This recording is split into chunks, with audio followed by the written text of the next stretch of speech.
Shalom, miserable humans. Has anyone else been noticing Disney's humor problem? What do I mean by this? I mean that in the revival era, Disney seems to be prioritizing humor over having powerful moments, and their movies having the same style of humor as each other. Now, I love a good laugh, but what I love about movies before Disney's CGI era is that the humor felt more natural and didn't feel so shoehorned in and ruined what should be a dramatic or powerful moment. Granted, it's not like these movies don't have their powerful and dramatic moments, but there are moments that tend to be overshadowed by humor and take one out of the moment. I feel like this was caused due to the popularity of CGI films you see from DreamWorks, where they are known for their humor, which is associated with CGI films. I mean, think about movies like the Kung Fu Panda and Shrek movies, but imagine certain scenes in these movies that would have been better without the humor being shoehorned in. But let's dive right on in. The humor we see in Disney movies these days tends to be what defines the brand, to the point where they will change an already established product to fit the new style. Look at the 2011 Winnie the Pooh movie, for example. While not as noticeable with the style of humor that Disney is associated with nowadays as some other movies, it's still pretty noticeable. When looking at characters like Rabbit, Owl, and Kanga, and to a lesser extent Piglet, they feel like really different characters from the other works that they've been in. They feel more like over-the-top caricatures of their former selves. The humor in this movie feels kinda off-brand for Winnie the Pooh. The humor was somewhat zany, especially with characters like Tigger,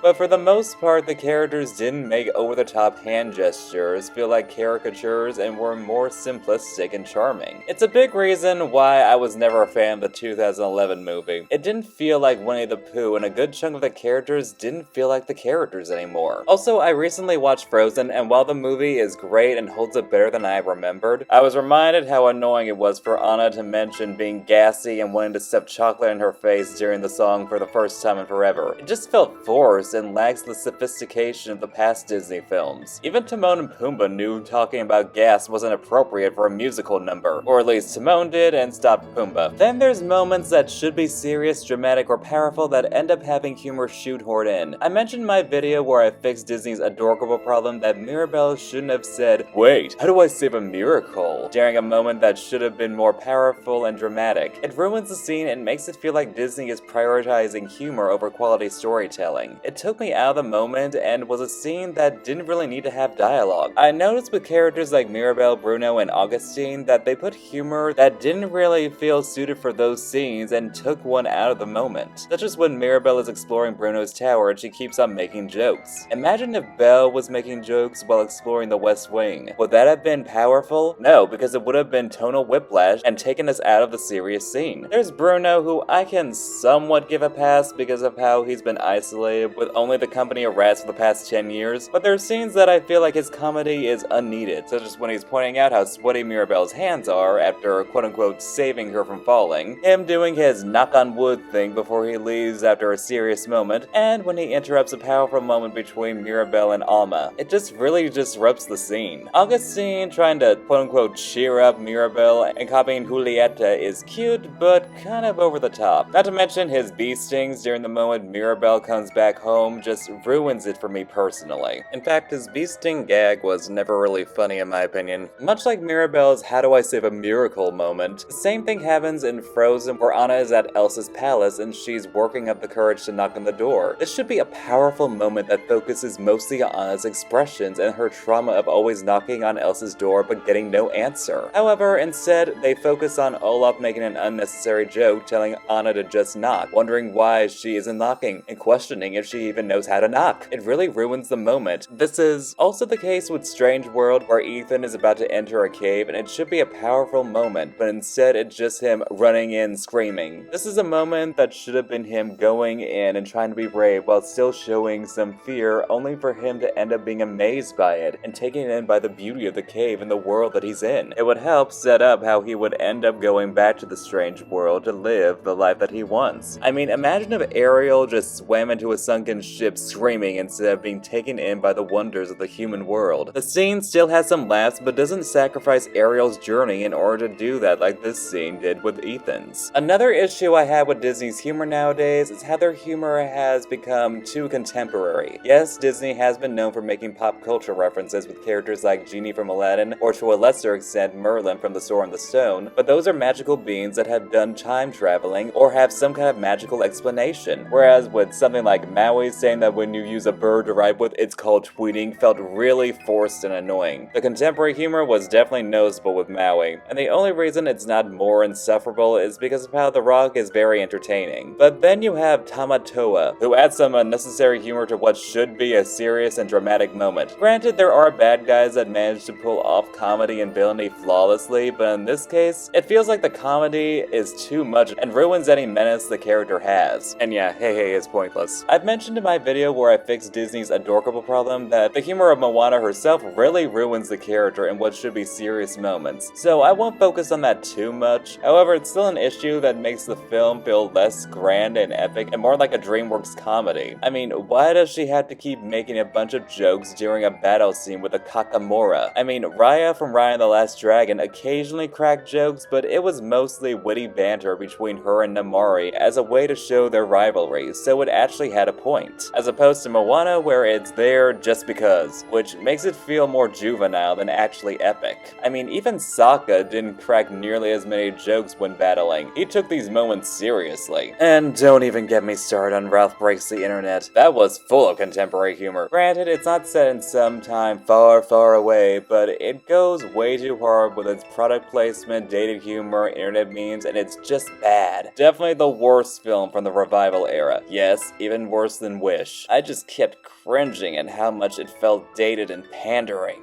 In the case of something like Big Hero 6, they place most of their humor on the characters of Baymax and Fred. At the very least, Baymax is likable and endearing, plus it makes sense with him being a robot that doesn't understand the situations he's in like a human would in these serious moments. However, in the case of Fred, it's just annoying and just ruins moments to the point where you just want this guy to get violently beat up. Honestly, I really wanted Go-Go to give him a whoopin'. This guy never stops talking. A perfect example of this is when they're at an old abandoned lab and he keeps poorly singing his own stupid theme song. Yeah, unless the character's up to the same comedic genius as Krunk from the Emperor's New Groove franchise, that's not gonna work. Not to mention, he actually forgot that he was in a suit and his arms didn't need to be ripped apart until it was convenient. I just hate every time Fred is around and when he speaks. Wasabi also has some humor that is pretty weak and can ruin serious moments, like how he paid attention to a stoplight and the speed limit when their lives are on the line. I mean, come on, I don't blame Go-Go for being annoyed. Not to mention when he's screaming like a little girl when they almost get crushed to death. Yes, it's funny, but it takes you out of the moment just a little bit. Wish definitely has a major comedy problem, especially with Valentino and the animals. Honestly, a good chunk of the characters act like comic reliefs. Asha, Valentino, Asha's friends, Star, the random animals, and even Magnifico, the villain, feels like a comedic relief at times. The humor is just so weak and everyone acts pretty over the top. And honestly, I wish the bear had eaten that stoner-faced deer. But then again, that could just be my hatred for stoner characters. Something about their vibe just annoys the Tartarus out of me. But the humor is particularly weak here because it feels like low-hanging fruit comedy, especially with Valentino, a good number of Asha's friends, and the pointless talking animals. But what can you expect from a movie that feels like an AI made it? Now, there have been some exceptions from this era where the humor feels more natural and fits with the vibe of the film better, like The Princess and the Frog, Tangled, Wreck-It Ralph, Zootopia, and Raya and the Last Dragon. This is probably why these are my top 5 favorite films from this era. Have fun guessing my ranking for those 5. Granted, Sisu does have a couple of moments where her humor is a little bit out of place, but it works for the character, and she feels essential to the plot as a foil to the jaded, snarky, and pessimistic Raya. Plus, much like Mushu, since she's set up to be ill-mannered, and we don't have a lot of characters being too over the top with their humor, it works with Sisu. Whether or not you like her humor is gonna depend on your personal taste. I personally find her funny apart from that overly long, good swimmer joke. These movies actually have a good balance of humor and drama, with movies like Tangled that put more emphasis on humor, still doesn't let the humor overshadow the serious and dramatic moments. It feels more like a stylistic choice rather than just being there to pander to kids and those who like a cheap laugh. Honestly, the movies from the revival era actually make me appreciate the movies from both the Renaissance era and the post-Renaissance era, minus Dinosaur, Home on the Range, and especially Chicken Little, all of which are awful. The humor in those movies felt more natural and didn't ruin serious moments, with the exception of Rhino from Bolt, Frank from The Rescuers Down Under, Ben from Treasure Planet, a good number of the celebrities from Fantasia 2000, and the two stupid moose from Brother Bear. The movies had great comic relief, and even the main characters could be funny, but they also knew when to make sure sure it wasn't too much. The movies from the Revival era that I listed as great examples of comedy fit in more with the likes of the Renaissance and post-Renaissance eras. Those are two eras, particularly the Renaissance era, that I feel like modern Disney could learn a thing or two. I miss movies like Aladdin, Mulan, Hercules, The Emperor's New Groove, and Lilo and Stitch, just to name a few, that managed to be hilarious and comedic, but also allow the serious moments to be just that, instead of forcing in unnecessary comedy and making sure the comedy is always quality instead of being too contemporary and pandering. I mean, Lilo and Stitch had a lot of comedy, but also had some of the most powerful moments from any Disney movie. Why? Because they knew how to balance things out and to make sure the jokes were good, while also letting the serious moments not be interrupted by pointless comedy. And before anyone says that The Emperor's New Groove puts its main focus on the comedy, that was a stylistic choice. The movie's main goal is the comedy, but it still has a solid story to keep it from being nothing but gags, whereas with something like Moana or Encanto, for example, their main goal is to tell a compelling and deep story, but they ruin those moments by throwing in unnecessary gags and jokes that kill the scene. Plus, The Emperor's New Groove is the funniest movie Disney has ever made. This movie deliberately has plot holes just so it can have a joke, and that's a consistent and intentional thing throughout the whole movie. The same can be said for modern Disney. The humor for a good number of the Revival era movies, I feel, won't be able to pass the test of time. Tartarus, Ralph Breaks the Internet already feels horribly dated and the movie is only a few years old. While I don't think that 10 or 20 years from now we're gonna look back on the Revival era as one of the worst eras from Disney, I do think we're gonna look back at certain aspects of these movies as really weak,